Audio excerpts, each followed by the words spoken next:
In this video, you'll learn how to change the language on your OKX wallet.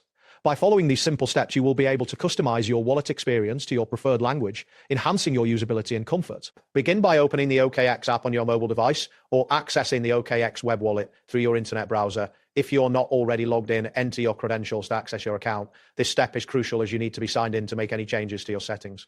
Next, locate your profile icon to navigate to the settings. On the web version, this icon is positioned at the top right corner of the screen. If you are using the app, find the profile icon at the top left corner. Tapping on this icon will open a drop-down menu with various options related to your account. After tapping the profile icon, look for the option labeled Settings within the menu. Selecting this will direct you to the Settings menu where you can adjust various preferences for your wallet. Within the Settings menu, scroll until you find the option for language. This section allows you to change the language displayed in your wallet. Tap on Language to view a list of available languages that you can select from. Once you've accessed the language options, choose your preferred language from the displayed list.